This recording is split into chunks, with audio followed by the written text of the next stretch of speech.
Welcome to Podtiez. It's your boy Taylor. And it's your host, JB. And today we got... JD. There we go. JD's in the bro? building. Just here, designer, owner, creator of Milk Run. You can come check us out, Cross Iron Mills. Hell yeah. Yeah. What's up, man? What's up? Plug it in. How's your day been, bro? Good. Good? Yeah, Busy? better now that I'm here. Straight up. Cheers to that, man. Yeah. Like that. Glad to have you on, bro. Yeah, I appreciate you being on the show, brother. Thanks for inviting me. Hell yeah, man. We got to. So yeah, you gave us a little blurb there. Tell us a little bit more about yourself. Where you came from, where you come from, what you do. Okay, so we'll just bring it right back to the roots. I was born in Red Deer, moved here in Calgary in 1995.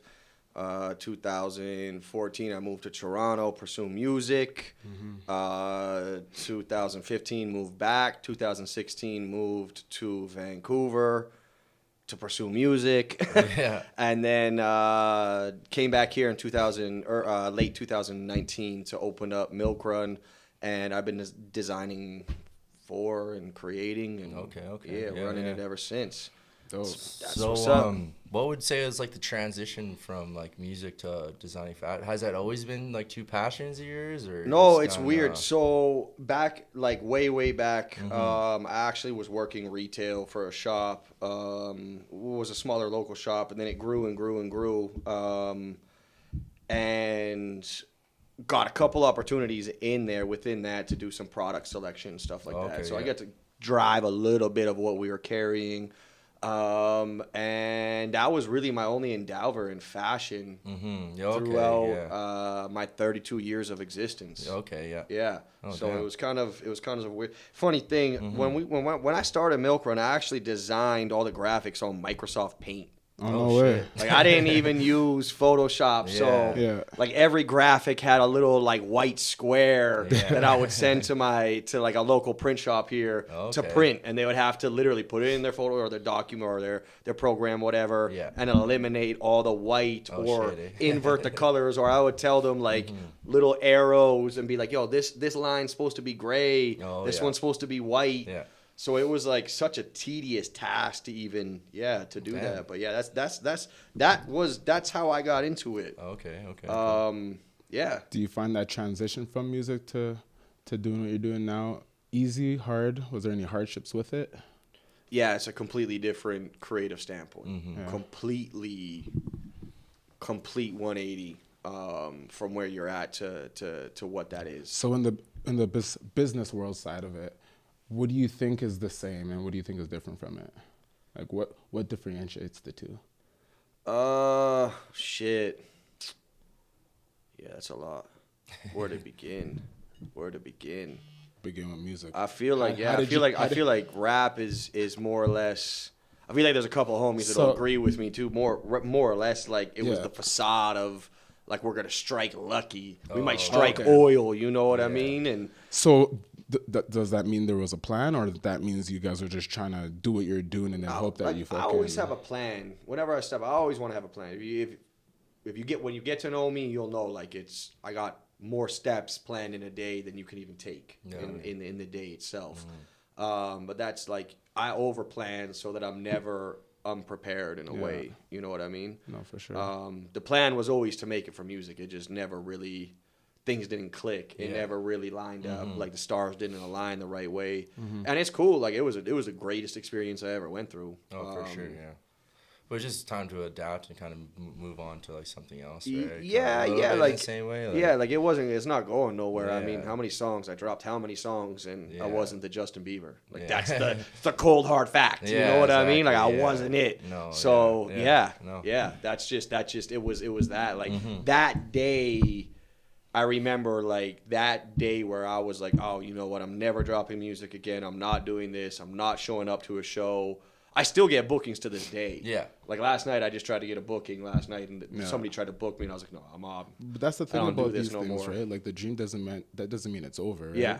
It just might be over for that day. Yeah, like you could always come back to it. Yeah, I always could. I just, in my mindset where I'm at right now, I'm so much more clearer than like I ever have been in my whole life. So, and I think that was a result of cutting ties with certain things or people or an industry. You know what I mean? And it just let me flourish the right way. Yeah. Okay. Well, at least you're following your North Star. Right? Yeah, exactly, trying right? to. You didn't die, The stars right? weren't aligned, but the North Star is leading you somewhere. Trying, I'm following something. Yeah. So where did what does milk run mean? Like, where did that whole? This is a dope question. Yeah. I get asked this 1,000 times a day. Yeah. Too, as well, right? So this is the cool thing about it. Milk. So back in the day, milk used to get delivered to you. I don't know if you guys know about that, but it used to get delivered to you. That's why they have the little like hatches at the older. Yeah, in the house. Right? Exactly like that. So my dad's mom, it would be, they were in Edmonton. It would be like minus 35, minus 40 up there in like 5 feet of snow. Milk would get delivered no matter what. Yeah. 6 a.m. Yeah. It got delivered at their house, and you knew it was there. My dad even told me a story. They used to fight over getting the frosty milk because it was always the coldest when it was sitting in that thing. But there would be days where it'd be like minus 50, and the milkman would come into my grandma's house. She'd leave a note for him. Come in, make a pot of coffee, make yourself at home. Okay. Excuse me. He'd make a pot of coffee, clean the pot of coffee, and have it ready for the family like that same hour kind of thing, ready for them to use. So the customer service that you used to get and the trust from the milkman is just... it's uncomparable in today's era. You guys could, like it. Yeah, you're gonna walk into like a Lids and it's like, hey, you looking for anything? No, okay, let me know if you want something, right? Let me know if you're buying something. Yeah, and it's just like where like the connection gets lost, and that's where the milkman. So I just wanted to create a bigger connection with consumers when it comes to that. Okay. Milk was something that everybody has in their house, like. How it went down was it was named 10 things before Milk Run. I said I wanted a household name that represents service, and I just started running through things. I landed on the fridge. I looked over. I was living in Richmond at the time. I looked over, and the fridge was the first thing I saw. Okay. And the first thing that came to mind was milk. Yeah. And I was like, milk, sugar, flour, da-da-da. I kept on going back to milk and circulating back there, and the run part comes from the sneakerhead and just me being obsessed with shoes. So yeah, it resonated with me a little bit. I was sitting there, I remember, and I was stoned as fuck. Like, I'm talking on Pluto because I had the days off. Like, I was just relying on strictly music at the moment. And literally sitting there, I look over, I'm like, Milk Run. That's fucking dope. Yeah. And then boom, ran with it, and then got the logo done. I like puppeted this person how to make the graphic. Shout out Kyla Daniels for making the graphic for me as well. Thank you. You have no idea how much I appreciate it. I just puppeted this person to make this logo, and it worked. Yeah. I sent it to a couple homies down in the States, and they were like, "Yo, this shit's fire!" Like, bro, real shit. Just looking at the logo alone, like, I don't want to know anything else about it. Just this shit is dope. So I ran with it, and the brand was originally going to be a quality conscious brand. Okay. So it was only going to be blanks, and it was only going to be unbranded. So strictly white, black, like the best white and black t-shirts we ever had, the best black sweatpants, and people started like obsessing over the logo and the name, and they're like, I want it on my clothing. And so I remember the day I printed this, like the original Lucky Cat hoodie. Yeah. I pulled one out and put it in front of my store in Cross Iron Mills. We had a lineup of like 75 kids within an hour. I couldn't even put it on a rack and put security tags on it. They were buying it out they were sifting through the box trying to find their right size. Yeah. And like I literally I was like, this is crazy. Shout out my boy AJ Lantano for designing that shit too. I love you, dog. Yeah. Me and him looked at each other and we were just like, this is insane. This is absolutely insane. Like, yeah, it'd be such a crazy feeling to see like that, a frenzy of people just like rifling through looking for the right size. We were like, what the fuck is going on, man? So it was dope. And so that's where Milk Run came from. Okay, yeah. Was the common household, best customer service and quality that you could ever get.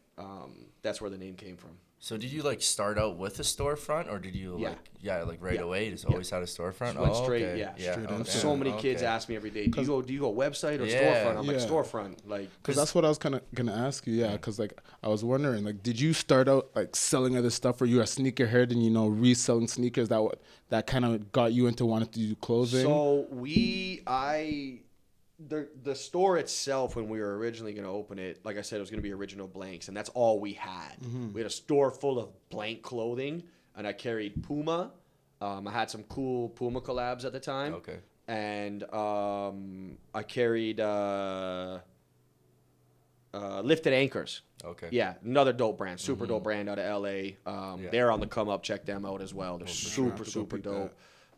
Derek is a great designer. He inspires me so much. Like the way he designs is crazy. But yeah, so it was really only those two brands, and I had a shoe case of shoes that I was selling. Most of it was from a collection, like my collection, my own collection, or somebody I knew.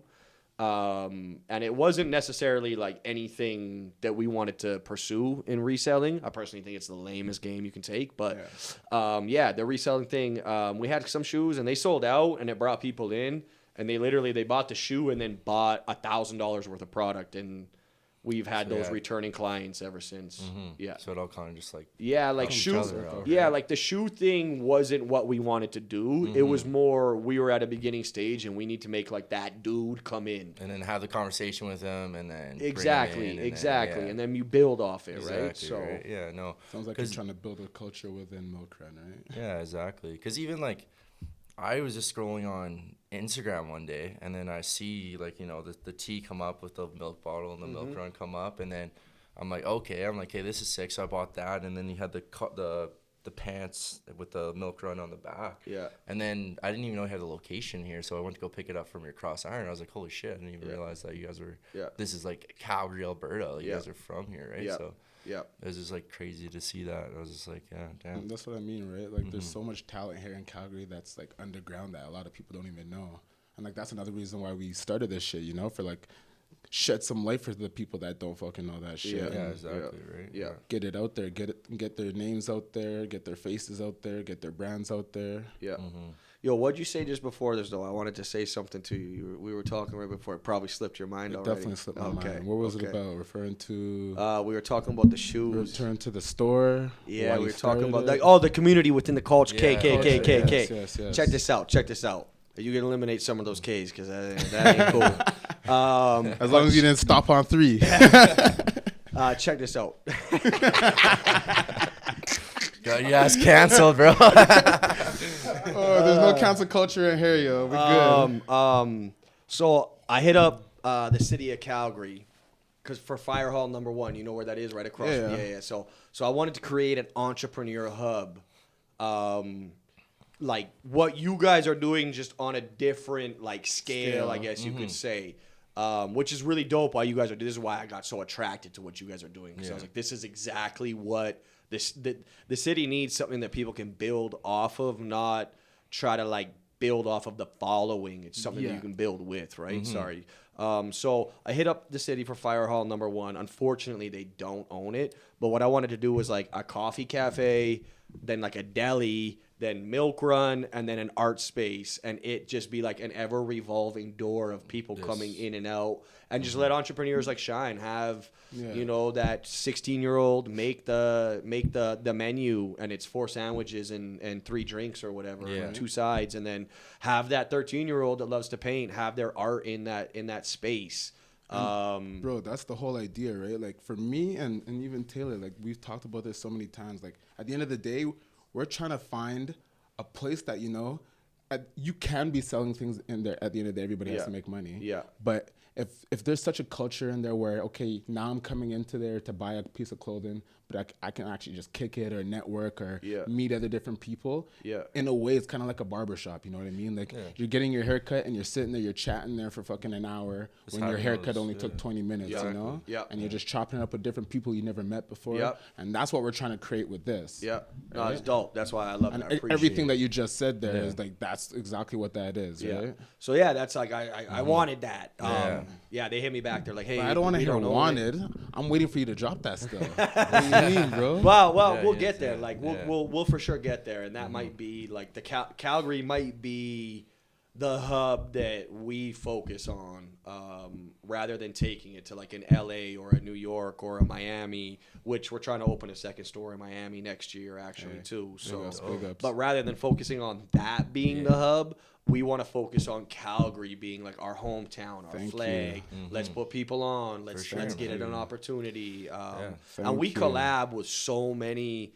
I mean, I'm sure you don't even know this, but I collab with kids in high school that just love doing art. And we put their artwork on sweaters, and we you know what I mean? Like we let them. So what's the process? How do you go about that for other people that might? Yeah. So the biggest thing is he came through with a catalog. He was prepared. Our dude, Andre Flipovic. I can't pronounce it properly. I'm sorry, dog. But I call him Andre Flip. He came through. He like showed me a lot of his artwork.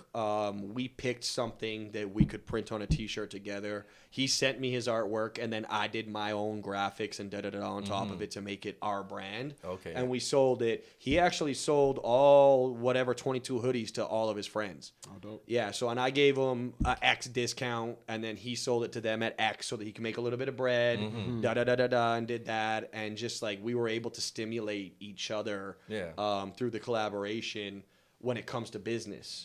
Right. So it made sense for everything. So for the young artists out there, if you want to come through and do something like that, have your artwork ready, have your pages ready, have everything ready to go, and make sure that it actually makes sense that you want to collaborate on something. Because if you're not giving it your best and you just want to give somebody that 50% to try to show what you're going to piggyback off your 100%, it's not going to work. You cannot ride the coattail of somebody else. Facts. Straight up, man. And that's the biggest thing that people need to realize, because that was going to be one of my questions. I want to know how you feel about collaboration, because like for me, I think collaboration is a huge part of it. But obviously there's a lot of people that want to collaborate for the sole purpose where I'm going to hit this brand up so that I get ahead in my life, but they don't give a fuck about the brand. Let's talk North Face. Okay. The beginning of the eras, it literally was all about you buy. And sorry for this, I'm sorry for this, Mr. Jebbia, but you buy blank North Faces with the North Face logo on it. You basically are co-branding, and then you go and put Supreme on it at the end of the day, or just like homie down on 17th Ave. You buy Supreme long sleeves and then put your brand on it and call it a collab. You can't piggyback. It's going to make you look like a flop. Yeah. You know what I mean? It's going to make you look like the biggest fucking asshole in the world. Yeah. The biggest thing for collaborations is step correctly. A collaboration isn't about slapping two brands together.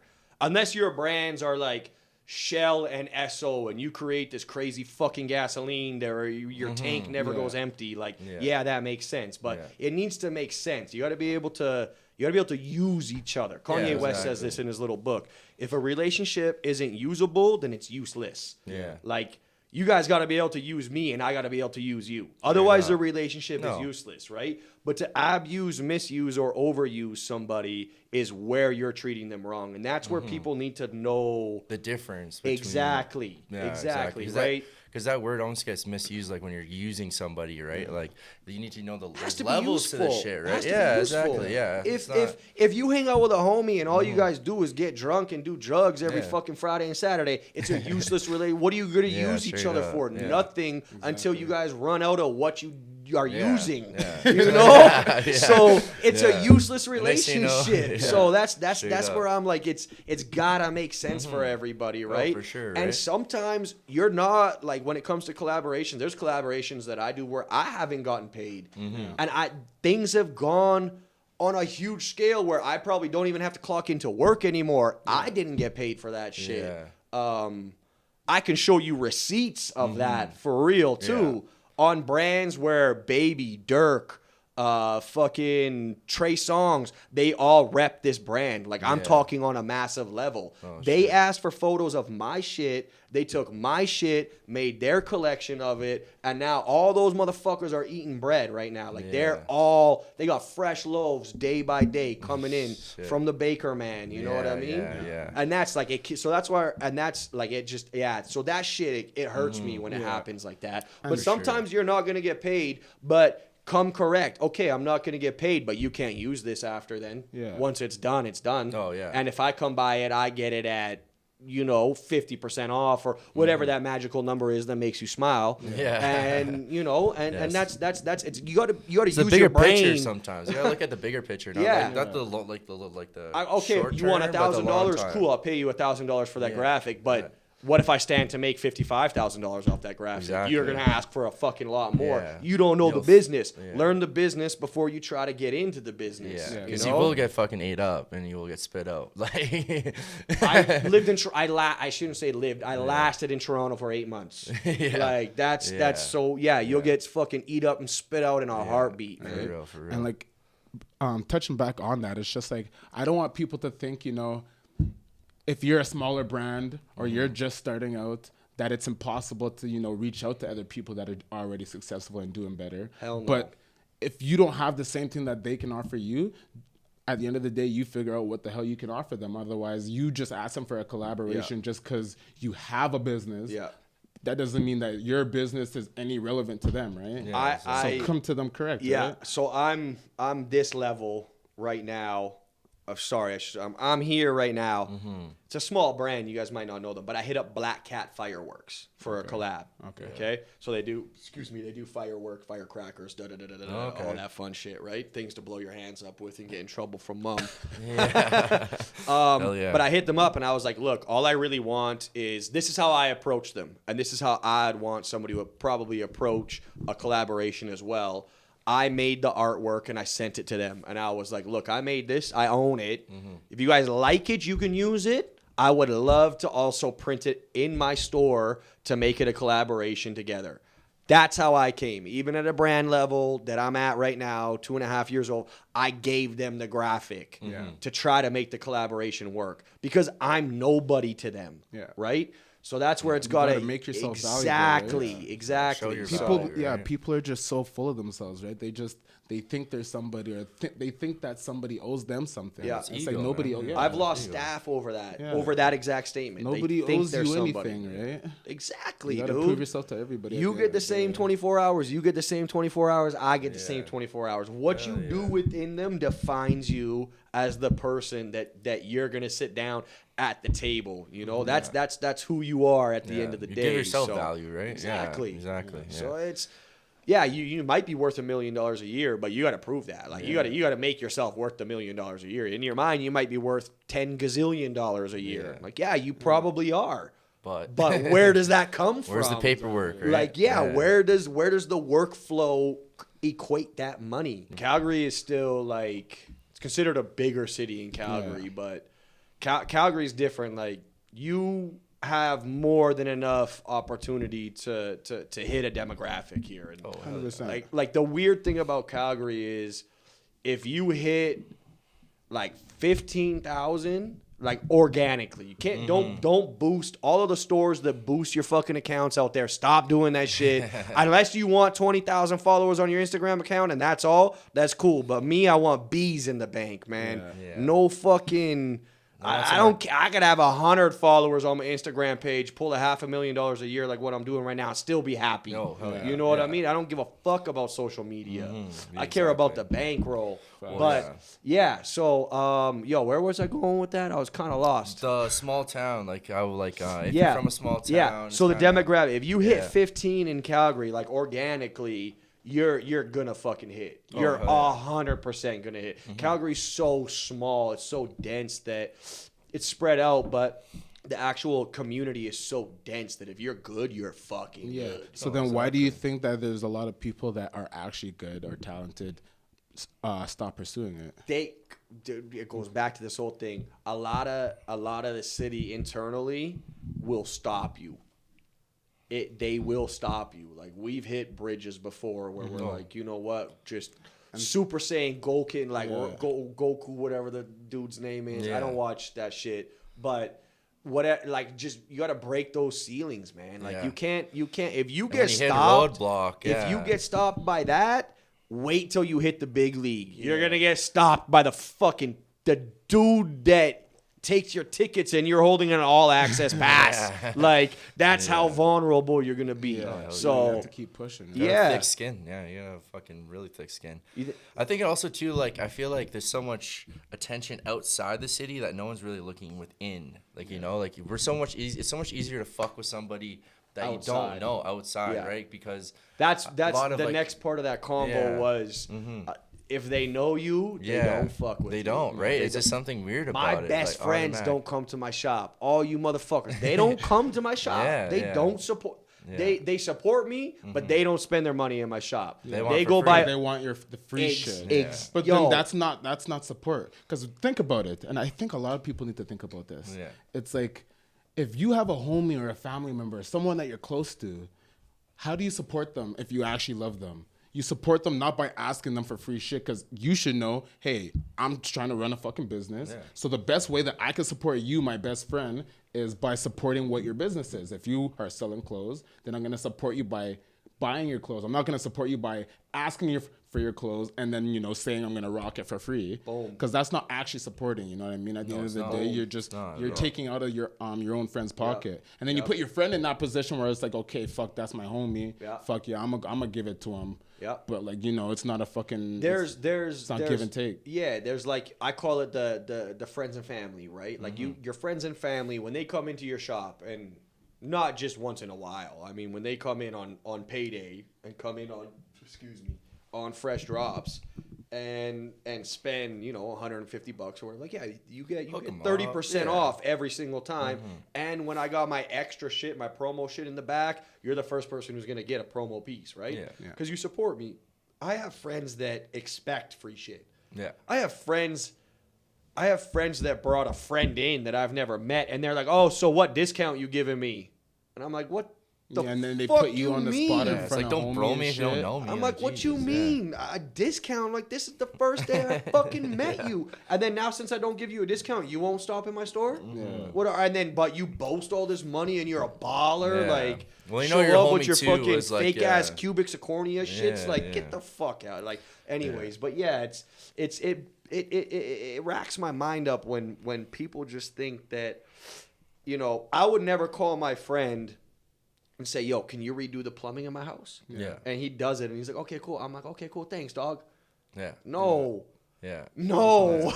It's that expectation. I have friends that just because you're friends, now they expect that it should be free. But I have friends that own clothing brands. I still support them or buy their clothing or collaborate with them in a way. Like I try and do it. You like know as what a business, as like it's just you gotta separate it. Sometimes. The hard thing about doing that per se is the position that I'm in, or we're in, I should say, because it's my whole collective. Yeah. The position that we're in is so different than everybody else. So it's so much easier to just go do it on my own. Mm-hmm. All I need is approval. I just need you to say yes. Yeah. You know what I mean? And we got to go. The shitty thing about it is they lose those perks of whether it be profits or exposure or getting ad spend on their brand and gaining new followers or whatever it is, right? That's the shitty downfall to it. But it goes back to that collaborative thing. Like, you got to be in a position to ready to go. Like, if you want to collaborate with a brand, you got to walk up with $5,000 in the bank account ready to drop on a collection to turn that 5 into X, Y, and Z. Not expect them to have that already. Yeah, like, I'll do it. Yeah. I'll do it. I'll take your artwork, but it's mine, right? Yeah. Like, that's the problem. Because you're not bringing anything to the table, right? Exactly. Yeah. So yeah, it's crazy, man. When people are like, hook me up. I'm your homie. Like, yeah, you're my homie. Yeah. But the groceries, the butcher ain't my homie. Yeah. I gotta pay for my steak. Yeah, you exactly. know? Right. Yeah, exactly. And that's the thing. People got to separate the whole friends and business thing sometimes, you know? Like, People you got to realize people that. Don't even understand, bro. They just, you know, their expectations are just too high for their own friends, and or not even just too high. Their expectations are wrong. They have the wrong expectations, right? Because I don't want to put nobody under the bus, you know, but it's not wrong to think that you're going to get hooked up at a homie shop, but to think you're going to get it at half off. No, you're abusing the relationship, right? Exactly. So, because you'll go to another store, you're not going to go to another store and be like, yeah, can I get it at 50% off, please? Yeah. You know? Tell me when Foot Locker gives you half off when you ask. That's what I mean. Yeah. Because if they do, I'll go buy all the shit. Right? Yeah, exactly. I have a homie that works at the gas station. I don't get free gas. I still got to pay for that shit. So, like, what's the difference, right? Prime example, man. You know what I mean? Prime example. Fuck, it's funny. You talk about we had this one kid in high school. He worked at a gas, but it was an old gas station. It was on 64th, so you used to have to flip the pump. Oh, shit. So back in the day, you would have to go up with the key and turn it off, right? And we're only in grade like 10 or 11 at the time. He didn't turn the pump off for us, so we loaded up like 30 cars. Holy fuck! Oh shit! Oh, it was funny, man. Damn, y'all probably still have the same probably gas lost his today. job after that. Yeah. Oh, I don't know what happened, but it was the funniest thing ever, man. Shit. Anyways, jokes. Dope. So do you have any plans to do any collaborations with anybody in the future? Or is that kind of like right now? What happens? Right now, I don't actually. Or I should. And I was actually more specific with like clothing. Yeah. No. Clothing only. The dude that we made, Andre Flip, the guy that we made the one sweater with, we're talking about some cool shit together. So his whole trying to mentor him down this road. His whole thing is he's the modern day Pablo Picasso, and his artwork shows it. He's super like abstracty, weird, like cool shit. He did this head smoking a cigarette, but the cigarette was bent. So it was kind of a super, like, I loved it. It sold out so fast that I didn't even get my size. And I own the company, right? Like, I received the stock. Oh, shit. I just put it out. I was like, let me see what people, like, how it's reciprocated. Bang, bang, bang, bang, bang, bang, bang, bang, bang, bang. And it's at that point, you just let it go, right? Because it's worth more when you can't get it anymore. So that's exactly what I was just going to ask. Like, do you just do collections, or do you actually have, like, here we'll do the collab photo first, or we'll do the collab question first. I tried to guide him down the road because his whole thing is the Pablo, modern day Pablo. I was like, you know what would be dope if we actually did like a Pablo themed collab, the life of Pablo Escobar, Pablo Picasso. So everything take your artwork, draw Pablo Escobar, and let's put an orange filter over it. With the fucking old English text. You know what I mean? Yeah. So we have something in the works right now. We're just working on it, getting it going. Okay. When it comes down to collections and things like that, I only do one-ofs.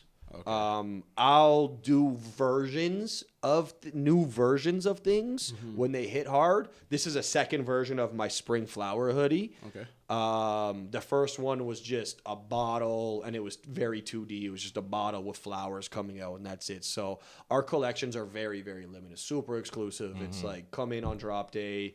You're gonna guarantee your size. If not, I don't know. I like that though, because that builds to me more of a culture. You know, like. Definitely. Everybody that you already have that's already plugged in, now everybody's going to know what's what. I'm going to pull up. I'm going to see you in this. I'm going to be like, oh, shit, like, fuck, this is the only nigga that has, you know, one of the only 50 out of there, or however many it is, right? Yeah. And I see this guy with a fucking hat. I'm like, oh, shit, you know what I mean? So, like, it builds that buzz, too. Yeah. Super dope. And people don't want to wear shit that everyone else has. Exactly. Like, that's the idea. That's the thing, Like, for me, I hate when I, like, see someone wearing something that I'm wearing. You know, that's for me, like, especially and then if I do, I'll probably never buy that again. Yeah, if they're just hyped up over things, and, like, they don't know why that happens. You know what I mean? They're just buying it because they've seen 30 other people out there. Like those. That's who we don't cater to. Yeah, that's who I will not cater to. Like when kids come in, like I have kids come in, they're like, my friend wore this. And I'm like, no, literally don't, sold out. It's right there. They just have to look. They came to me and asked first.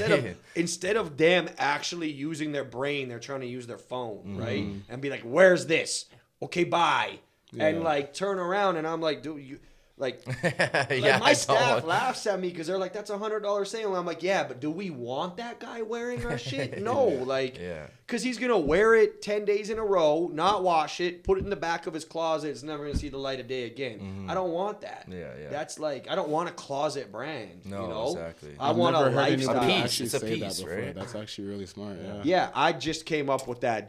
That's fucking trademark today. Yeah, right. I like that.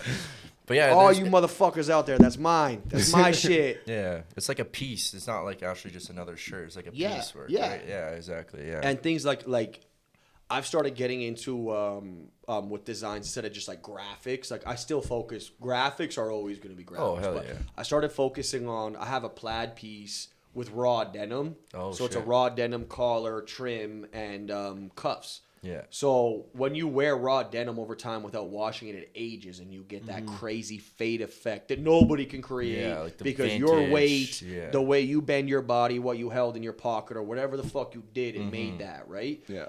So I did that on some plaid pieces. This piece is getting slept on. Yeah. But I'll tell you, in 10 years, this piece is going to be one of those like mint Burberry pieces that's like $10,000 because it aged so well, you know. So that's like my design process has gone even from what's hot in the next season to how is this going to be dope for 20 years. Okay, yeah. Right. I used real wool fabric on the plaid, and I used real denim. It was 11 ounce denim. 100% raw denim, so it's like it's gonna have that cool effect, right? Yeah, straight up. So I took my design focus and still, again, I'm only 2 years in on this shit. Like most of the time I gotta Google what the fuck do I want to do. I know what I want to do. I don't know how I'm gonna do it, so I gotta Google the actual process on Photoshop. So half the shit I learn is like I learned it that day, and then I put it on my brand, and then it sold out, and then homie saw it downtown and they came in like asking for it, right? So it's the craziest shit ever, like from Microsoft Paint to that. Do you pay attention to the trends at all of like kind of like fashion and clothes at all? Like do you ever like kind of want to put that in your piece, or you just I watch every single runway show, but I don't watch it to watch what they're doing. I watch it to take inspiration. Oh, okay. It might be a color, it might be a model that gives it to me. It might be somebody in the crowd that wore something that I've never seen before. The design process for me is very, very challenging to actually like define. Okay. I'm sure it is with everybody, but it's just I don't know, man.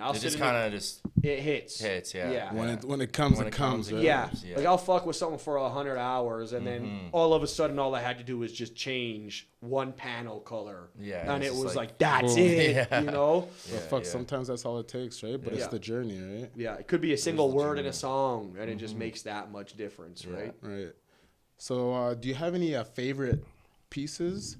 Is there one thing that you made that you're like, okay, this is my fucking favorite thing that I've done up to date? There's a few things. Okay. To name number one,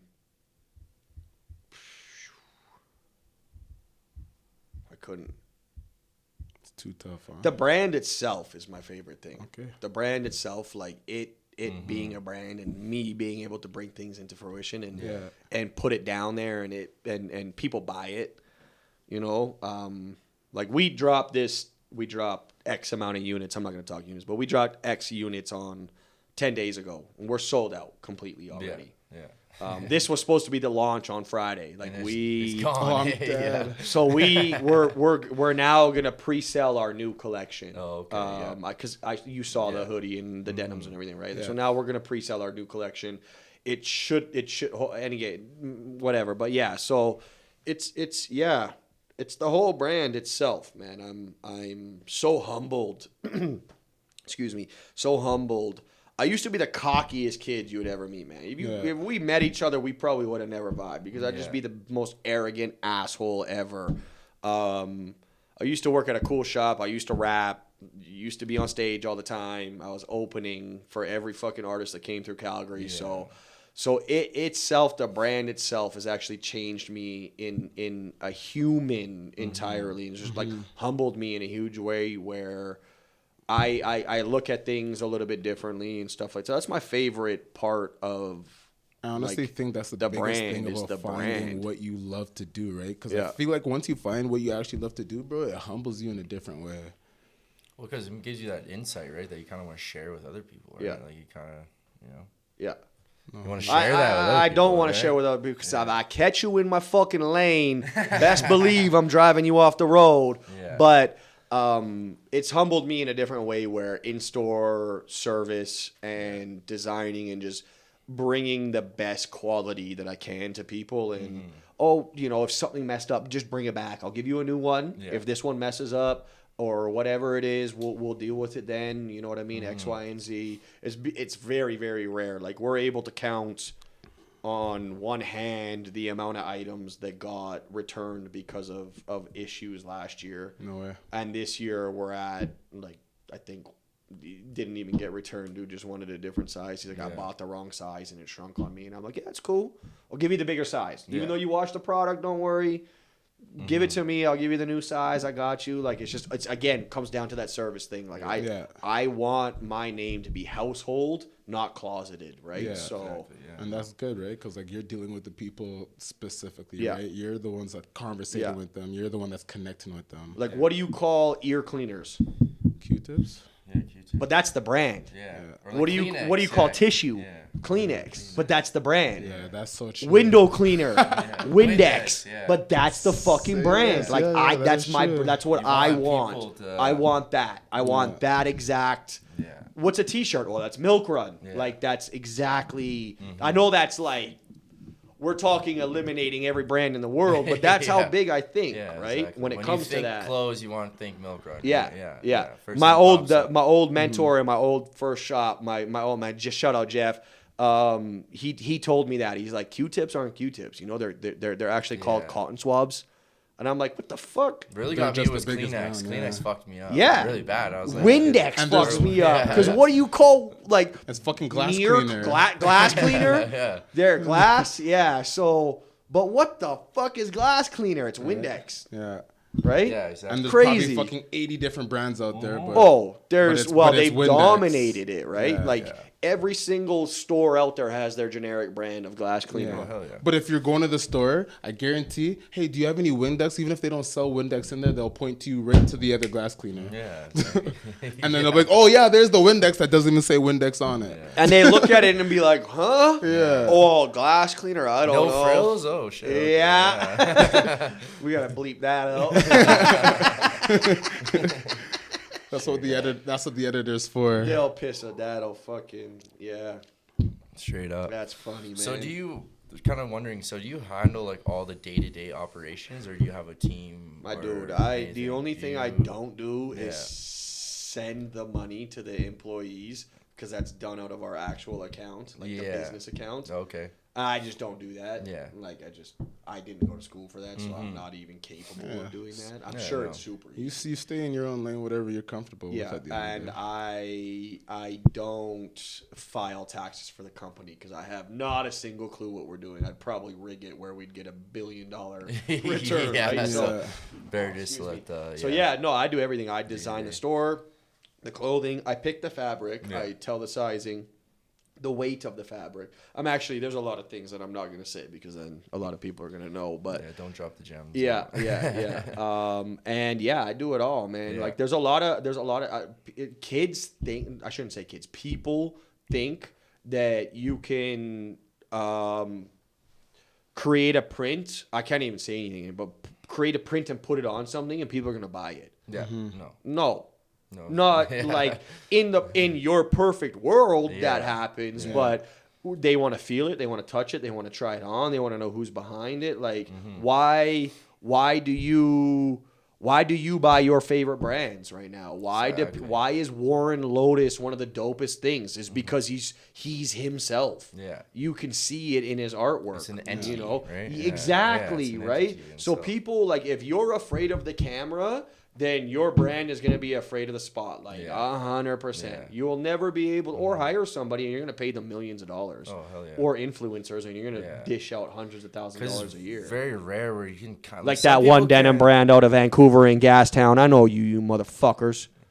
Was that Lords? No. No, I fuck with Lords of Gastown. They're dope. No, it's a different brand. They know who they are. Anyways. They're dope. Like, all the rappers wear them.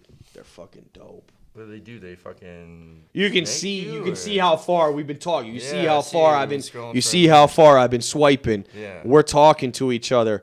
Yo. Oh. Bang. Hang on right here. Yo, can you send us some pics of your jeans? We also want to send you some old samples to mess with for like inspiration. That's what they're saying. They're like, design some stuff and show us some shit. So this happens. Done. We're talking. All of this happens. We're getting into it with each other, talking to all of this shit. Right? They take my fucking gene. Oh fuck. They take my gene and design it. I can show you the exact gene. Like I took photos. I got this on the receipt. Yeah. When you guys want to chat, we can chat because I'm taking over the denim game now. Silk Dove is coming up. That's trademark too, motherfuckers. Don't even touch it. Don't even try it. Don't even try it. Man made sure before you even say anything on record. Yo, friends and family already. Don't worry.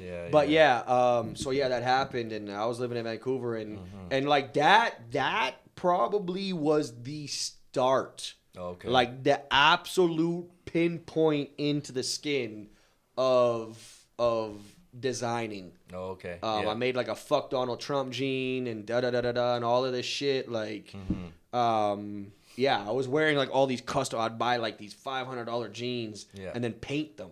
Oh shit. And do custom paint on it. Because nobody was doing that shit. No. And I'm not an artist, like when it comes to painting and drawing. I suck balls. Yeah. It's horrible. So like I barely illustrate right now. But anyways, I did that and the shit started popping off.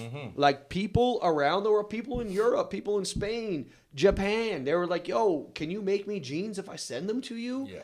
And I was like, I really don't know what to make of this. I'm like, I denied so many people. Like, I don't know. I don't know. I have no clue. I was more afraid I was gonna fuck the gene up, and them be like, I didn't want this. Like, you owe me money now, right? Because I wasn't in a position. I couldn't even afford a mistake at that point, right? Yeah, exactly. Living off of solely music, like. Yeah. But do you think? Sorry to interrupt you, but do you think not being able to afford a mistake stops you from doing certain things? Were you walking on eggshells, or were you that person where I was like, you know what, I'm gonna fucking take my chance? Man, okay, you're talking to a really reckless person. Okay, so right now, I'll be honest with you, I'm very, very reckless when it comes to things like that. Just know I don't see that as a fucking bad thing. No. It's fine. It's fine. It's experiences. It's life experiences, right? Do I think it's bad, or do I? It's a tough question because you might learn your lane, or you might not swerve into the right lane. Yeah. You know, like you might not have jumped. Yeah. But I don't know. For me, the way I see it is like, fuck yeah, you might not have made your lane, but like for me, if I'm on my deathbed, I'm going to be more cheesy. Here's the way I put it, man. I jumped so many times off the cliff, I learned how to land, not how to fly. Word. Oh fuck, dude. Yeah, I like that. That's how that's off the top of my head. I'm trying to say like how can I put it to these people? Like trademark that too. I jumped off of so many fucking cliffs. I didn't learn. I don't know if I'm flying right now or if I'm free falling, but I learned how to land. I know. I learned how to climb back up and take the same fucking jump. You know, or maybe a different height, or maybe a different wind pitch or whatever it is, right? Yeah. But that's so.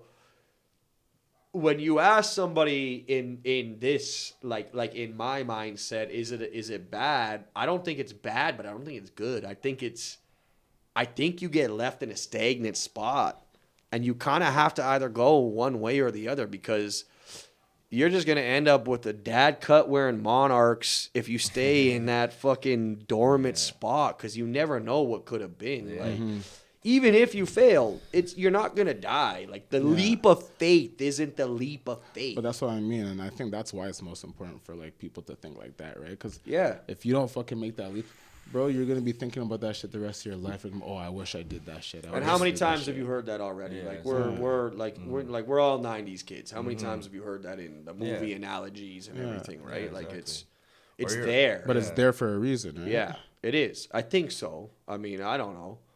It worked for me. Like it Well, it's worked. So far, I'm doing okay. I shouldn't say it worked for me. So far, I'm doing okay. Yeah. No, you know? 100%. I wouldn't even say I fucking was always like that, right? Like, it took me a fucking minute to even want to take a risk, you know? Before it's just like, okay, like, safety. What's going to be my guarantee? And then one day I started. Don't worry about the guarantees. But your only guarantee, the only guarantee is death, bills, and a fucking walk away. Facts. Those are the only things you can guarantee in life. Yeah. Facts. You know what I mean? Straight up. Those are the 100%. Only three. You want guarantees? I'll tell you. You're fucking the day you're born. Yeah. I will tattoo them on you so you don't forget them. Yeah. You know what I mean? If that's what people want is guarantees. Death, debt, and taxes. Yeah. Yeah. Yeah. So that's your guaranteed right there. Now, the unknown, like, that's left for you, me, everybody else to discover. Like, you'll never know. You might be the person listening right now. They might be rapping, but they never know that they could be the dopest accountant. Yeah. They never know that they could be LeBron James accountant just because they're fucking dope. Yeah. Like, you don't know what you can be. And it comes down to, like, you got to be yourself with what you do as well. You might work an office job, but you still got to be yourself. 100%. If you got to show up in a suit and tie, that's all they want is a suit and tie. Cool, wear dope kicks. Yeah. Wear a fucking funky tie. Yeah, exactly. Like, be yourself. Well, people are addicted to the money. Yeah. To the point where they rather not be themselves. They'll like get a bag. They'll be wrapped up in that net, and they'll like be so afraid to go swim and go back to that net, even though it's sitting still, even though it's never gonna move in its life. Mm-hmm. You know that whatever it is, that building downtown is always going to be that fucking building. It's never going to change. That bank is always going to be that bank. It's never going to change. No. You can swim away and come back. Yeah. It's not going to disappear on you. You know what I mean? It's not going to grow legs and walk. So don't ever afraid to be like, don't forget to fly. Like, don't forget to be that person that don't forget to be your 16-year-old self. If you ever got to turn back, if 16-year-old you got to say something to you today, I guarantee you 90% of the people would be like, when the fuck did you stop being cool? Yeah, exactly. Like, when did you stop that shit? Yeah. Why did you stop it? Why did you give up? Because you wouldn't have done it back then, so why do it now? No, exactly. Your guarantees aren't guarantees. Your guarantees are, you can get a paycheck. See, I think that's the biggest thing. Your 16-year-old self wouldn't have done it then, but everybody, 90% of this fucking world, they wouldn't have done it then, but they all do it now. Yeah. It's just life, bro. Life just kind of fucking, I don't know. Life forces people to change their lanes. So some people conform a little bit faster, I think a lot of right? people stay in. Yeah. Like, I feel like, man, I know a lot of people that just stayed in their lane because this is what they did out of high school. Yeah. They never ventured out. No, that's they learned it. They started getting a guaranteed paycheck. They got their guaranteed girl, their guaranteed family, in their guaranteed house. Yeah. Paying their guaranteed bills. Yeah, exactly. Because you know that shit's coming. Right? But then, see, I've grown up with a group of people where it's just like, you took risks. This is what they wanted to do, but then they didn't take the risk, and then they switched up, and they ended up going into banking or going into fucking, they took the guarantee route. They took the guarantee. Saying. Yeah, they took the guarantee. I know route. People like that too. I know majority of people like that. It's like fuck. Like I was almost that person. Okay, so here's a question. It's gonna resonate with some of my homies. Okay, when you're not guaranteed that route, where's your pivotal moment? Where's your pivot moment? When do you stop? Honestly, so because they're 30 right now, and we were beating the same horse. We were beating the same fucking horse. Yeah. So when do you stop? I won't lie. I'm not even trying to put everything on camera, but like fuck, behind the scenes knows, Taylor knows. bro, like I was in a spot where it took me, 4 or 5 years to get out of it. Yeah. And I was always saying, okay, you know what? This is the moment that I'm going to do it. Real quick if we're not on camera then. Yeah, I'm going to need another. Okay, so 4 or 5 years, you got to get out of the spot. 4 or 5 years, I'm trying to get out of this spot. 4 or 5 years, I'm trying to get out this spot. And I'm just like, how do I get out? Yeah. I give myself these excuses or reasons of how I can get out, but then that would happen, dive. And it never happens. Because you were afraid. It never happened. It never happened. You know why? I feel like you might have been scarred from the leap before, right? So you were afraid to take that next leap in a way. I was, man, to take the next leap into this entrepreneurial. I'm gonna get this off before we say this, because I'm sure this is something you guys are gonna want to edit. But to take the next leap, like I was mad scarred. I wasn't going nowhere with music. I was stuck in that gray zone, like this oval, right? And I had something going for me previous to that. We just couldn't get our shit in line. Mm-hmm. And the second we were able to get it in line, it was like nobody wanted to take the reign anymore, right? Yeah. It was already tainted. So I was scarred from things, and I was scared to take this leap. I think it took me 2 months, maybe 3 months of convincing. Mm-hmm. While I still went on tour in South America. When I decided I was going to do this tour, I was on tour in Colombia. I was in Bogota. And I literally was like, you know what? I think I'm going to take entrepreneurialism as serious as I can. And I didn't know what that meant at the time. Yeah. But I was like, I'm going to take it as serious as I can. I got scammed that trip. I invested in an air freshener brand out of LA, and I gave the dude fucking almost a full rack. It was $8,500. I gave the dude I flew down to I made my mom pay for my flight to LA. Because I thought this was the ticket. Mm-hmm. I wasn't looking for the work. I was looking for the ticket, right? So my entrepreneurialism, anyways, I dive into this. I give the dude the money. The second I give this guy the money, his whole demeanor changed about me, and I kind of felt fucked up. Yeah. I didn't check with my dude in LA if this dude was legit or not. So I did like 2 days after I gave him the money. And that night, he's like, dog, your money's fucking gone. Like, nobody knows what this kid does for money, man. All we know is he has an air freshener brand. Like, it's the biggest fucking lie in the world kind of shit. Yeah. Dude took my money. Gone with it. Gone like the wind. 85. And this is, I couldn't afford a mistake days. Like, this is the same 6 months. Yeah. So this happens. I get back from tour. This happens. And then I have this dude in my ear telling me, and thank God he was telling me, thank you, Matthew. Thank God he was telling me this. He's like, you're never going to be a millionaire working for somebody else. I'm busting my ass in Vancouver. I get back from tour. I get a job because I can't even make ends meet at the time. Yeah. And I end up becoming the manager of the company in BC. I was managing one store for like $46,000 a year. Then I took on their other stores, and they gave me a $2,000 fucking raise. For the year. Yeah. That's what I'm telling you, bro. I literally was like, that day, that's when I was like, okay, I got to take entrepreneurialism even more serious, right? Yeah. But I'm scared. Yeah. I'm scared to jump in because this shit just happened. It's the unknown, right? I dove into this shit. I never been happier, man. You might not know. You might dive into a tunnel that's 5,000 feet below the actual fucking cliff. But as long as you hit that water and you can swim, you can strive. I promise you that. As long as you can swim, you can strive. And that's exactly how I feel, right? Like, it took me however long, fucking 3 years for me to fucking finally dive in. Trust me when I say I'm fucking way happy that I did it now, you know? Here. Like, I'll cheers to that. To all them, to everybody out there, that's the scariest move, and I feel you there. But to answer your question, though, is you're saying, do you know when the right time is kind of thing? And it's like, I didn't. Honestly, it just kind of happened for me. Yeah. It took 3 years for it to fucking happen. Like dead end, and then you were finally. And then it just kind of like fed up. Yeah. But I would never suggest to anybody to wait until you keep fucking banging your head on the dead end wall. Because for me, like, that shit was fucking deadly, bro. Like, you know? That shit could do something to a person, you know? Oh, yeah. So I wouldn't suggest someone to do that. So, like, fuck. You when stay do in that do it? dormant spot for 3 years. You live in, I'm sorry to say this, but you live in your parents' basement for 3 years. Yeah. You're like, when does it click? When does it Exactly. happen? Right. When do you realize that you're, Yeah, exactly. you know what I Yeah, mean? That these yeah. so it drives me I think it's nuts, sometimes but- you have those sink or swim moments as well, right? It's either like, you know, you kind of man up and get fucking shit popping, or else you're just always gonna be stuck in that same spot.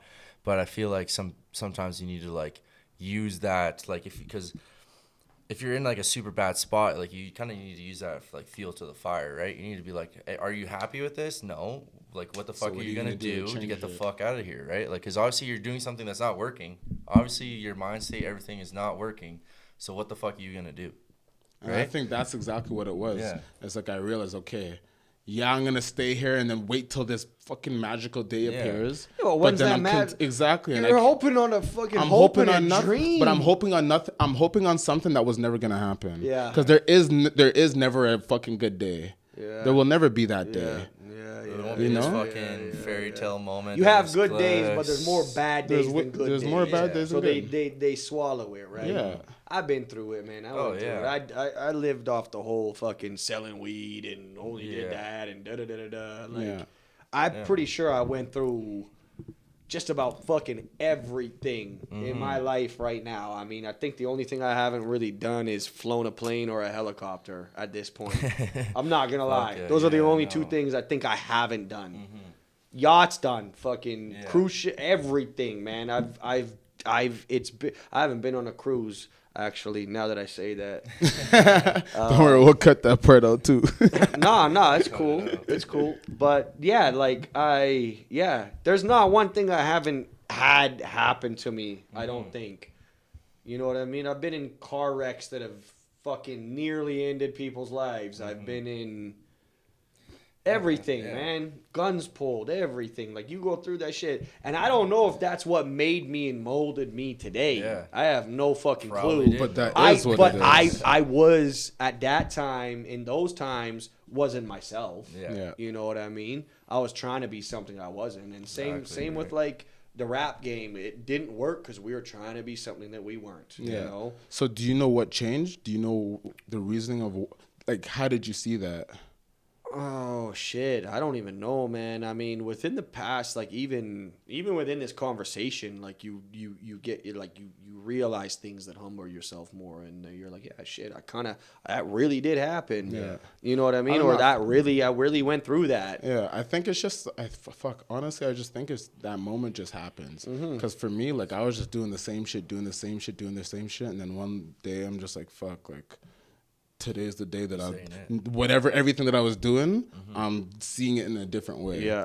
So, like, it's not one person that told me wasn't to making do this. sense. Because, like, at the end of the day, there was always people telling me that shit, but I still wasn't doing it. Yeah. So, you know what I mean? It's like, I feel like that moment just fucking happened. It just wasn't making sense. It either sense. happens or it fucking doesn't, bro. Fuck. Or like, look, like even like when we started this, like where our lives were, we're so fucked up. Yeah. You know what I mean? And I feel like this is what kind of really pushed us. But see, that's dope. Yeah. That's dope because it humbled you. You're like, Yeah, yo, I exactly. might have a root to something, and like the flower might not grow for 2 or 3 years, but at least I got a root. Yeah, something to focus Right? on, right? You Something might to not get have out, had something that was grounding you before, and that's the biggest thing is grounding. Like you gotta be able to, like, it almost kind of goes back to that question when to call the pivot. We're like, you gotta be able to tell. Like you gotta have some kind of. You have to. Because I know homies that have they're like, no, like the same. It's Monday to Thursday, and then as soon as Friday comes, let's fucking go, right? And then Monday to Thursday, and it's like, man, when does that's how you just get caught? When does that stop? Right? Like, see, you know? I feel like me going through all of that shit the first time, I can see the signs now, and anything that I'm doing, you can smell bullshit. I can smell it. Yeah. I'm not gonna fucking sit in that same situation forever like I did before the first time. Yeah. So now I'm glad that now that I'm out of that fucking situation. Yeah. If that ever happens That's again, good. you fucking jump out and you hop onto the next thing. Right? That's the way I see it, really and truly. That's good. That's good. Yeah, bro. Yeah, man. Damn. Hell yeah. Fuck. So Yo, I can talk shit, man. That's We can what I talk mean. shit No, for we can talk fucking shit all 9 day, bro. I'm hours, not even dog. trying to end it This yet. guy will fall asleep with his fucking headphones on before I'm done. Nah, I'm cool. What are we gonna talk about next? Fucking Calgary drivers. Oh my god. How long it took you to get here? That's why we got to talk about them. I respect it. I respect the travel, the journey, the hustle. Look, I'll sell you the dream for 99 cents. You can give me a fucking loony and you'll get the dream. But that hustle, is sold so separately that I don't think you guys can, I don't think nobody could afford it unless you want it. You can't afford the hustle unless you want it, man. There's no faking that. There's no faking it. And we'll call, everybody will call you out, just like a fake shoe. When you walk around in a fake shoe, you get called the fuck out. Yeah. You know what I mean? Yeah. You walk around in a fake Supreme sweater, you get called out. At least I will. No, bro. I can spot that shit. It goes down to everybody. I think people just need to realize that we're all fucking primates at the end of the day. We're all human. And we're all human. Yeah. We all have instincts. Yeah. So we can all fucking smell bullshit from a mile away. But people still continue to try bullshit, you know? Yeah, and it's like, when are you going to learn that fucking you're not tricking nobody? You're only tricking yourself. Yeah. You're only tricking yourself. I agree with you 100%. Someone that's trying to sell you the most on something when it's the less genuine, right? When they're trying to really push it in you, it's just no. This is a degreaser, a mouthwash, body wash, shampoo will get rid of your warts and also all your zits are gone. Yeah, exactly. Whoa. Yeah. What are you talking about? Yeah, came in here for a coffee, bro. What the fuck are you talking about? What's your value of your company when it comes to promo? The value of the company is quality. No. Or price point. No. Yeah, no. Or quantity. Sorry. When it comes to your company, what's your value to it? And if it's endless, then giving out 30 shirts means fucking nothing. Yeah. Because you guys are so baby step, your fetus step now exactly. that you cannot. But that's the whole point of the it. Sperm right? has just hit the egg. People think we're trying to get merch to sell it. I'm trying to have some people on. Patron give them out. Patron this interview. Yeah, true. Ask them to buy $1 for the interview. Yeah. And to see all of the shit that we talked about. Yeah. See if you can do that. You might raise $30. Okay, cool. Your T-shirt might cost you $5 to print. You're gonna print 30 of them. So you're at I'm fucking off today because we've been having a few coffees. We only drink coffee here at Podtiez. Was that isn't it $150? It's fucking the easiest math. 5 times 3. I guess we're gonna look like I guess one of us I'm gonna look like a fucking asshole right now. But. I guess one of us could have helped you, but we're just sitting here waiting for you to do it. Anyways, okay. You're gonna spend $150 to get 30 shirts to give out to your friends to wear. Yeah. It might be their favorite shirt. Yeah. Oh. But that is what if it's their favorite shirt and then 10 other people want to fucking buy it at $30? That's $300. You just compounded your investment now, right? Yeah, exactly. So that's why when it comes down to that, people evaluate things so much less. And the reason why I say less is because their evaluation is high. Yeah. They evaluate their company so much less that they demand profit off the beginning. Yeah. And that brings you on the lowest scale of retail, right? Well, even when I wanted to do merch and stuff like that, I didn't want to just have our logo and just fucking put it on the front and just that's it, right? I wanted to do something sick. I wanted to do something cool, right? And that's the reason why we're talking about with who we were talking about before, we won't say. I got you, but guys. We'll design some. Cool it's just someone that we're just talking to. We just want to get something else so that we have fucking branding out there. The Godfather, fucking pancetta or whatever the cradle with the hands. Yeah. I forget what they call that thing. Because I did my own Godfather version of that. Oh, did you? Yeah. But we're gonna go way back. You could time lapse. Yeah.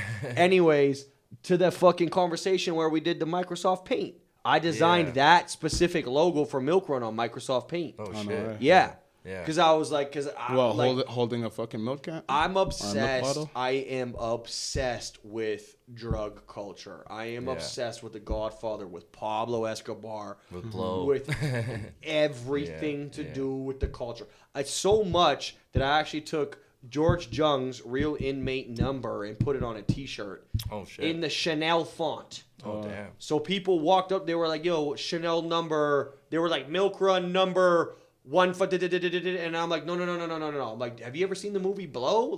I literally looked at people and I'm like, "Have you not seen the fucking movie Blow before?" And they're like, "No, I have." I'm like, "That's George Jung's Inmate number." Yeah. Yeah, 1255274, something like that. Jesus, Anyways, yeah. That's crazy, yeah, because I've seen that movie a bunch of times. I Yeah, never even right? took One of my in- favorite I never, movies. Yeah, I never even took I've seen in that the movie at fucking- least So 4 times. I'm obsessed with the fact that Pablo, with El Chapo, that these guys can build an empire, an army Yeah. that can degrade your government and pay you. Yeah. Talk about boss level. Oh, Yeah. That is fuck, bro. the government's paying you to make sure you don't fuck the country up. Yeah, Like, exactly. And they're that's my yeah. job. That's my job. Like Yeah. that's the job I fucking want. That's my fucking job, man. Yeah. No, it's Ruthless. nuts. Yeah, exactly. Like I was even just- gonna ask you what your dream job was. No, that's fucking my with you. fucking honestly. Like I can't say that right now, but at the end of the day, yeah. being a fucking that's crazy. Like I just have people like you have underneath so much. you that You have are so much just- money. You got to hide it in the fucking walls. and it's getting moldy. Who has that problem? Yeah, getting Yeah. moldy. Who has that This guy said in problem? the walls, bro. What do you mean they bury it around the country? Yeah. Man, There's people that literally have Never jobs mind. that Never mind these oil executives in Calgary. Okay, their salary is whatever. They're $600,000 a year. Cool. They're taking in their $10, $12, $14,000 a month. Escobar used to spend that weekly on rubber bands to wrap his money. Don't fucking forget that shit, Yeah, okay? exactly, yeah. D-boys are better than fucking B-boys all day. Say less. I would say cheers to that, but I they can't cheers they to used that to one. fucking have to like put like $1 million, like just say like when they're doing the accounting for how much mold the money would be Yeah. getting. Yeah, Like, it's like 1.72 yeah, million. they'd be like, hey, we're throw gonna that lose, away. 'cause We're gonna it's gonna- lose 1.72 million, so Yeah. automatically Yeah. throw that away. Yeah. But their logic of the thinking wasn't Well, right, yeah. right? Like, well, we'll throw $1 million away and it's not gonna mold. Like, yeah, it's Yeah. still gonna fucking mold. Yeah, exactly. But yeah, oh, it's crazy, man. Yeah. It's crazy. When I was in Colombia, I didn't even go to fucking Pablo Escobar's house when I was in fuck, Medellin. Yeah. Yeah. Definitely I didn't should've have gone time. to Well, I that. showed up like it was midnight, Yeah. and the tour started at like 8 a.m. So Well, because when you're touring, you're not tourists. Like you can't do anything except really do the show or. the first the night I most showed part. up, I was actually at an Airbnb. It was actually crazy. Like we were like locals staying. You know what Oh I mean? yeah. But it was there's no mirrors or no glass. There's no glass on the fucking the apartment. Oh. So we're in the jungle. Yeah. Like, you ever heard that shit before? Oh yeah, it's fucking. I never nuts. heard that shit before. I stayed up the whole night. Monkeys, parrots, Yeah, fucking yeah. baboons, Everything. everything. Sounds you've never heard only in like YouTube or Yeah, National exactly. Geographic or so. I was there. I stayed up. I think it was like just under 2.5 days, 24 hours. Yeah. No drugs, no nothing. I just was like Stayed up taking and- everything yeah, yeah. in. You know what I mean? I couldn't go to bed. I couldn't. The stimulus of my mind was like it was crazy. Just running. Yeah, Fuck, it was I need to crazy. go to Colombia, and then I man. started doing shows. Yeah. You know, exactly, yeah. so- So you're there doing shows and you're fucking. I yeah. have videos of people trying to break in the fucking back door. Oh They're the whole club. Yeah. It's like a bedroom door like this, like it's folding. Yeah. There's like 4 people holding the door shut so people don't pile in, Oh, right? fuck, yeah, It's damn. crazy. It was dope. That's It was nuts. dope. Yeah, it was super dope. That's super sick, man. Especially being able to tour out in Colombia. Colombia is such a sick place to be at. Yeah. So nice. I'd recommend everybody to go. Yeah, I'm The gonna have to best check plates that of It's definitely on the food.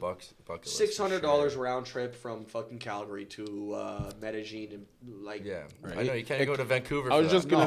say it's the same price to No. go to Vancouver. I paid for 2 people to fly from Med to Bogota for it was $84 including taxes. Jeez. Everything with our bags checked and everything. yeah. Yeah, you get free liquor and food on your flights too when you're Oh, there. shit. Man was Yeah. living life. Yeah. Well, fuck. So- Let's like talk about your tattoo there. We wanted to get into that on the podcast. Oh, here, okay, yeah. like, Shout out my right? boy So- Chris Kong. Yeah. He actually started off like as an apprentice, and that's when I got this tattoo done at Enzo Tattoo on 17th Ave, and Okay. then he went and opened his own shop. Mm-hmm. Super proud of him doing his own thing. He's super cool. He's done it. He's got Which a little one's bit he of. at now? He does his own shops. Enzo Kong Tattoo. Yeah. Oh, that's what it's called. Enzo's Yeah. calling how to? ENSOCONG. Yeah. Because to be honest, I'm trying to get tattooed on the podcast of like that. Like not probably as big as that, but like I want to get something On like your that. neck? Not on my neck. Okay, no, the no, neck no, sucks. Somewhere, but I want to There's be. no fucking way. I want to be on Dog, the. I would even. Check this out. I tried to tap out on this tattoo. Oh, did you? Yeah. My homie stood up off his chair and was like, "You're not fucking." And he literally, because it was his first neck tattoo that he actually ever did. He told me that. I remember it. And he was like, "I'm not fucking this up. Like, you're not fading. You're not nothing for the next 10 years. Like, you're my first neck tattoo. I gotta punch it in." So I was bleeding like a bitch. Yeah. Hung over like a fucking bitch. Yeah. I can Tried to imagine quit that. 2 different times. Like in the same session? That was session? No, one session. Yeah, I tried to leave 2 different times. Go smoke a joint and leave. Like I had the car started. I was like, I'm gonna go smoke a joint, right? Go outside. Yeah. No. He came out with me. Yeah. Yeah, he was like, no. Yeah. He knew the games, bro. I know exactly what you're talking about. I have a fucking arm tattoo, bro, and it's not even on your neck, bro. Nah, I couldn't do it, bro. But no, I'm trying to get tatted on the podcast, so if anyone wants to fucking tattoo me on the podcast, I'm fucking, Hey, if you want to, heard it. yeah. I mean, that'd actually be pretty lit, though, still, yeah. You could probably go to, what's that called? Barber Culture now that does the Barber Culture. The tattoos and the haircuts all in is one. Is that East Village? My cousin's I know my cousin's girl works there actually. Her name's Amber. Yeah. So if you go there, mention me and her and see what's up. But so they do haircuts and tattoos at the same time. That's their move. Yeah, that's their move. Yeah. That's decent still. I mean, why not, right? Well, you're sitting there the whole time. May as well get cut. Yeah. Yeah, that'd be a sick idea. Quick freshen up, because then you leave the spot, you look good. The fresh, just ready to go and hit the club. I think they do that. It's barber culture, something like that. But yeah, anyways. But yeah, we're here to talk about milk run. yeah, exactly. Ain't nobody else getting plugged in today. Sorry, not sorry. If you were to work with like 3 of your like favorite designers, like who would they be? That's tough. You definitely have to say why. I want to work with Ruigi, number 1. Okay. From Rude. His application to things is just so crazy. Like his I'd love to be able to dissect him and Virgil. Like I'd love to be able to dissect their R.I.P. brains. You know what I mean? And just how in touch they like were with? like what's weird is I kind of feel I've never ever claimed the form of like designer or anything like that. But when Virgil died, I went through so many of his I just went and looked at everything that he ever did. Like there's a lot of people probably don't know that he did Hood by Air, Bin Trail,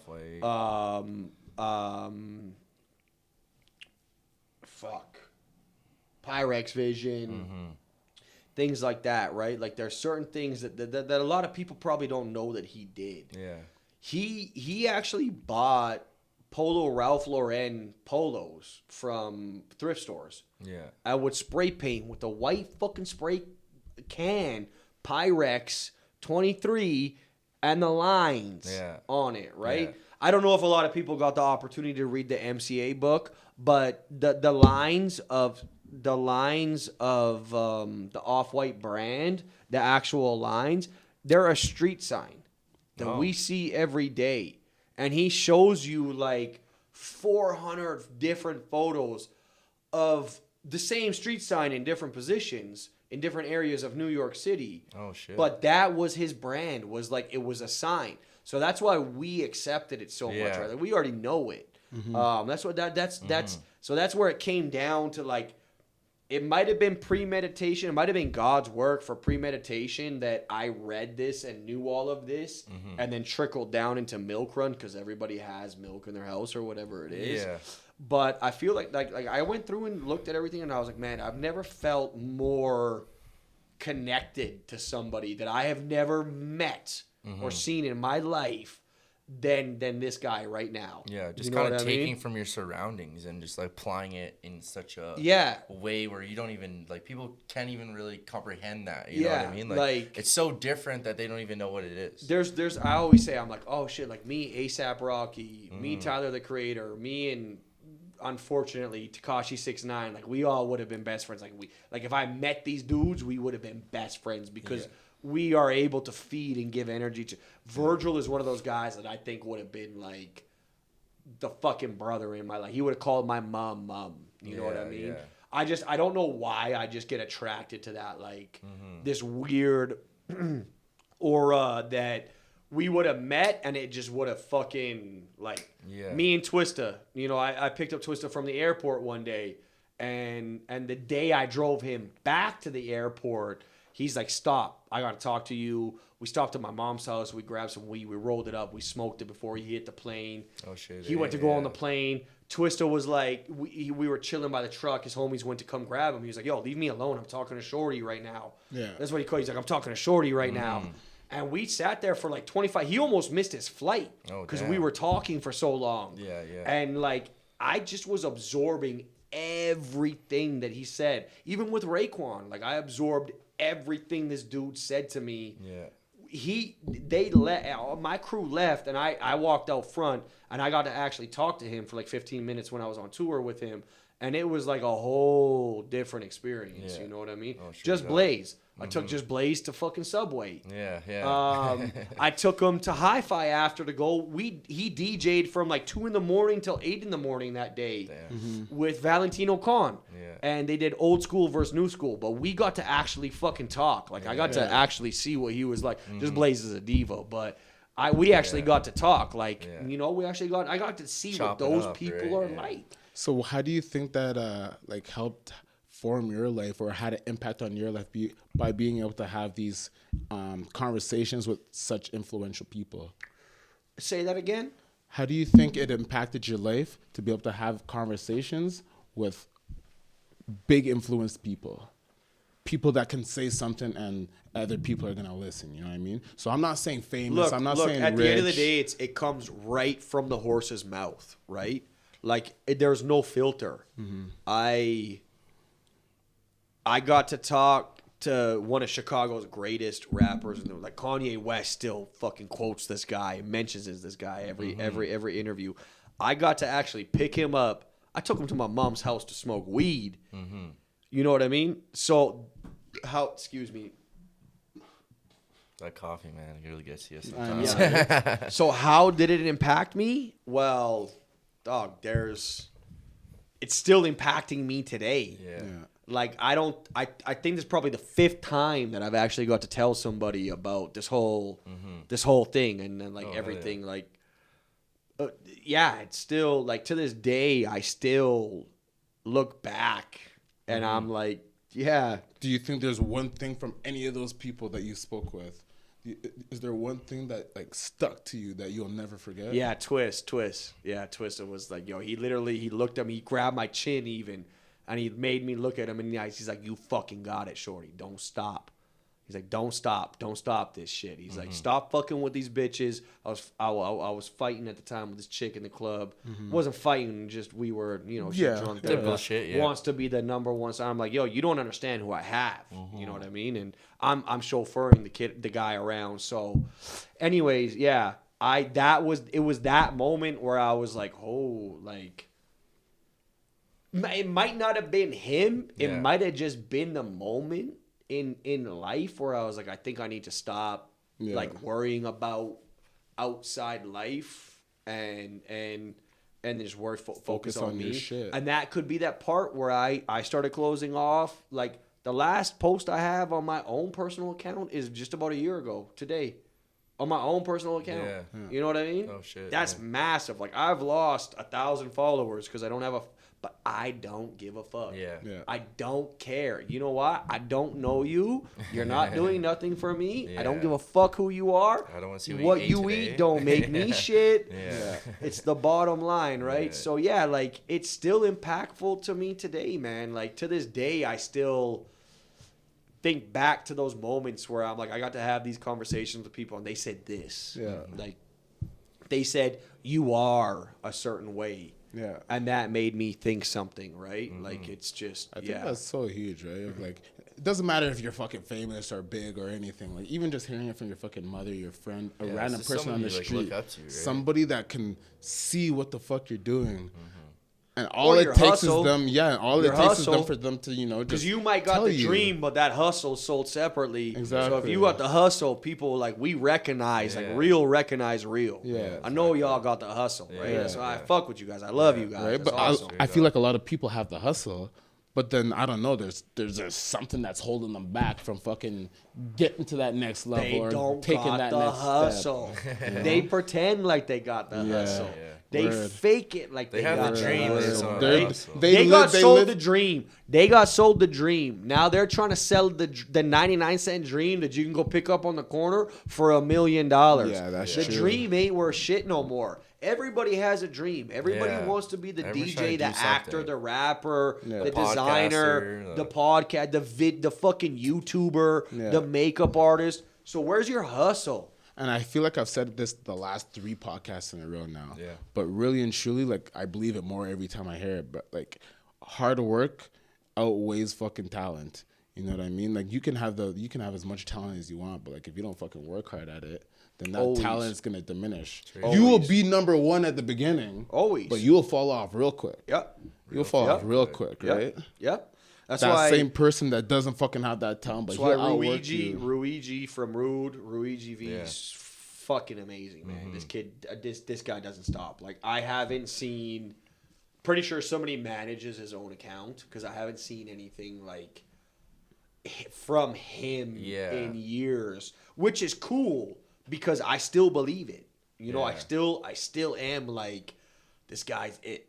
Because the one design I really remember is the Marlboro, where he had the Marlboro smoke pack. Yeah, that's one that's always stuck with me. Was like with that one, it's always resonated with me with him. The Rude, but everything he does is nuts. Yeah, I definitely follow him as well. He's dope. Yeah, like he's pushing the envelope. It's just someone that just speaks to the people, right? Yeah. Just someone like Virgil, right? Just make shit and That's what it's all about. Speaks, like right? I don't care what I look like to you. Yeah. I just want my business to be successful. I could give a fuck what I look like in the public eye. At the end of the day, I don't care. But I just want to be cool to like the people that matter. Like I just want people to believe in it and trust it and know where we're going with it, and obviously want to push envelopes where I can. Yeah. Yeah, that's just The only reason why I believe anything that you just said is merely for the fact of earlier in the podcast that you're saying that guy came into the store showing you his phone, and you could just tell that's not somebody that you know is gonna carry milk run. Yeah, you could tell that guy is just closet a fucking brand for that kid. Yeah, dude. It was hype in the moment. He needs it to get the flick on the gram. Fam over gram every day. Like that's you know what I mean? Mm-hmm. So it's I would rather have, I told this to my dude today, to my staff today. I was like, I'd rather have a store 30% full on the backs of people that matter versus 0% full on 30% of the backs that don't matter. Yeah, you know what I mean? straight up, that's the way I look at it. So, you know, kind of like sell out, because I know a lot of brands get super hype, super exclusive, and then like say like even Von Dutch and that whole Von Dutch thing. Like we'll use antisocial. We'll use an actual current brand. Let's use antisocial as a fucking brand. Exactly. Yeah. You know, now they're at Zoomies. Yeah. You know, like, same shit. So Crooks and Castles. Same shit. Castle. I know people that created Crooks and Castles to this day, and they're like, we wish we didn't do that deal. Right, yeah. But you know, again, what's your end result? Mm-hmm. You know what I mean? Is it money or is it the brand? Yeah. For me, it's sustainability of the brand. I'd rather have a lifestyle brand that lasts, like Red Heart, Carhartt, North Face. Staples. All that shit. Like, I'd rather have a brand that lasts. I can go make 50 other brands tomorrow. Yeah. Exactly. I have. I don't stop. You know what I mean? So the thing for me is the longevity and the sincereness of it, right? Like, I'm very sincere when I put my artwork on the clothing. I'm very sincere when I choose X, Y, and Z, because I'm not telling you everything about the fabric, right? I'm very, very particular about what I want. Yeah. And my manufacturer hears it. Like they get calls at 2 in the morning. That's what makes people different, right? Yeah, you know what you want. This is the thing. it's my day off. They're gonna get a call at 2 a.m. when I know it's their time at 1 or 12 in the afternoon over there, and I fucking light them up. Like I don't stop. It's if you're not there's no reason why you shouldn't be able to give me the perfect product. I'm giving you the perfect everything. A to Z in every package. You should be able to give me the perfect product, right? So a lot of people don't have the attentiveness to their brand like that. They think they can just start it, hire 10 people and bounce. You know, I still work 4 days, 3 days, 4 days a week in my shop. I still show face. Still in there, I show face on the most important days. You know what I mean? But that's what's important to my fucking brand. You don't have someone that's just like, oh, call me when, you know. That's if you want to call me when this happens brand, then you're going to call me when this happens brand, right? Like, no facts. Straight up, man. Yeah, and that's probably what's separate. That's going to bring you longevity in the long run, is just having that attention to detail, you know? Like 100%, bro. 100%, man. Shout outs. First one that we got for you is winning the lottery or finding your soulmate. Oh, that's tough. So this will tell everybody where you sit in life. Holy fuck, that's tough, man. That's tough. Okay, look where I'm at right now in my life, because I do believe I found my soulmate. I'm engaged to the most beautiful girl in the world. I feel like I hit the lottery because of that. So that answers that. This is where I'm at with that. But a lot of people, monetary things are like they're it. You know, buying a Ferrari means worth more than like the girl that will do any and everything for you. So it's cool. I respect it. I just where I'm at. I got the girl of my dreams. I think I won the lottery, so I'm just gonna stay floating right here. Say less. Yeah. Okay. Say less. What about misquoted movies or wrong lyrics? Ooh. Like someone, what's your... I'd rather you misquote a movie than misquote the song, especially if we jam it. You say the wrong fucking... Especially if it's one of your tracks. I changed the song right there. Like, we could be... the whole thing could be... And I could be a DJ and just be like, you fucking said the wrong word, man. Now we can't do that no more. But there's niggas that love doing that shit. Look at LeBron James. This guy fucking goes on Instagram and he says the wrong lyrics. Jordan over LeBron every day. Non-stop. I get him. I respect him. Right? He's fucking dope. He's he's probably the greatest of all time, but I'm not team Jordan for shoes. I'm just team Michael Jordan. That's all. No, I feel that. That shouldn't be a conversation with him, but. All right. Bad breath or bad body odor? So it's a lose-lose, but fuck, man. The hard-hitting questions here at Podtiez. Now we're gonna know what kind of guy you are in the club. If you hit it from the back, you can't fucking smell her. So bad breath over bad body odor any day. Any day. What do you mean bad body odor? You can smell that from the fucking room across. Yeah, but you know, I don't know. Shit. You got a good point. Damn. Depending how close you're gonna get to that person, you know. Well, I'm okay. We're talking in the consent of that you fucking her. So. Oh, okay. In the consent of whatever situation you want it to be. So whatever helps your answer, say less. Fuck. Well, I mean, if I'm just saying hi to her, then bad body odor, so I can just bounce. Yeah. I think in any context, bad breath is better than honestly. It's lose. So for me, I'm taking bad breath over bad body odor. I'd take bad breath. Yeah. Bad body odor is. You can close your mouth and you don't smell no more. I've been in a different position. Not recently, but I've been in a different position. You gotta dodge the fucking mouth. Yeah. Like dodge the path of the path of the walkway, the speechway, you know? No, I hear that. Straight up. We'll jump into the next one here. Boxers or briefs? What's the difference? Well, briefs are short? Nobody understands this one, huh? Boxers are like shorts, loose, but they're your boxers. I wear kind of. I wear a 9-inch boxer, so my boxer goes down to my fucking top of my knee. Yeah, that's like a but short. like. Yeah. Yeah, that's like short. But like a Is it brief, like a but is a it like- brief, is it but like a a brief tight- though. Yo, my dude from LA put me onto this shit. He's like, yo, I like long boxers one day. We were on tour with Raekwon, Yeah. actually. He's like, Okay. I like the long boxers. I bought the long boxers, the 9-inch leg. Huh. Now I can't wear nothing. If I wear the short I've inch, never tried. the 6, like the regular Yeah, trunks, the yeah. regular boxers, Yeah. the fuck. Damn, I might have to try the 9. Yeah, it ain't hitting. But for that's me. why we want to know is because like briefs are a lot shorter than the fucking boxers. I don't even wear none of those. So Like, yeah, tight. So we that answers that. That answers that. All and right. we're making milk run boxers that are actually going to be 7.5 inches long. Okay. Wait on that. Plug in. All right. Pizza or Chinese food? Ooh. If we order from Silver Dragon downtown Calgary, it's Chinese food. But if we order not from there, then it's pizza. Yeah. So it's always Chinese food as long as it's from Silver From Dragon. there, yeah. Silver Dragon is cracking. Okay, dog. so you what never about- been there? Oh, I've definitely Oh, been it's there. Of the course, fucking I've been What's the there. Silver Spot. Dragon? Of course What was I've been that? there. Yo, Silver we Dragon is- actually have to put a white He boy knows- on he- this shit. No, he knows, bro. There's one no is way that? he doesn't know. The one by fucking Right as you come in?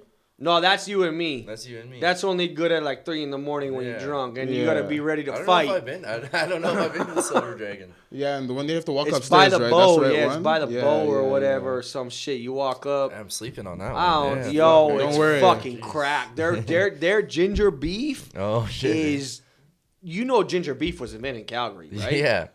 Okay, so for every podcast person listening right now, ginger beef was invented in Yeah. Calgary, Alberta. Same with Caesars. Yeah, and Same that's with my Caesars. motherfucking man. Yeah. Man. That's why there's a God Caesars. damn. Our next episode is Caesars only. Say Yeah. less. Are you be daytime guy or a nighttime guy? I'm an all-day type of guy. All day with it, I'll every day. start at 8 a.m. and I'll go till 8 a.m. the next day. Shit, And Lord. keep it going. keep I it don't pushing, fucking huh? stop. Yeah, I'll need 1 day of rest if we're going for 5 days. I need 1 day. But Yeah, you need that recharge. and I'm That's when you start 24 going down. cuckoo. Like we're not waking up for nothing. All right, say Yeah. less, say less. Alrighty. Elon Musk or Jeff Bezos? Ooh. I feel like this is Tim Hortons versus Starbucks.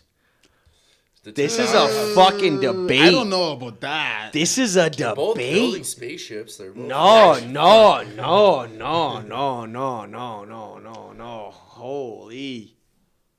Holy fuck. Man, Elon Musk is fucking dope. Jeff Bezos is kind of like weird. I don't know. Jeff is kind of fucked up. You know, he kind of fucked up in my eyes. He did some I weird think shit. it's a bald head. He did some questionable shit. He done did some questionable, like it's not like Elon straight. He just named a kid a weird name that we can't pronounce. That's the Yeah. fucking weirdest it's thing. he's Elon done. Musk, I go yeah. Elon Musk, yeah, all Elon day. Musk? Yeah, Elon Musk all day. Is it, or are you asking that? Okay. Social media or websites? Real life Real life? over all of it. Yeah. I'm fucking real life cool over Instagram cool. And shout out to IRL. shout out to my boys on the cool. Shout out to Champagne Pocky. I got you, bro. We the boys. Yeah, we the boys. Hell yeah. Well, fuck, that's Alright, the dope. end of that one, yeah. That's the end of that yeah. segment. Well, thanks for introducing the segment. Check this out. Yeah. It was JD from Milk Run. You can call me Nike Juice or James Dean. This is Podtiez. These are the dopest motherfuckers you ever met in the already city. know. Hey, here we They go, ain't there we go, stopping. damn. So if you're cool, you got to get on this shit. All right?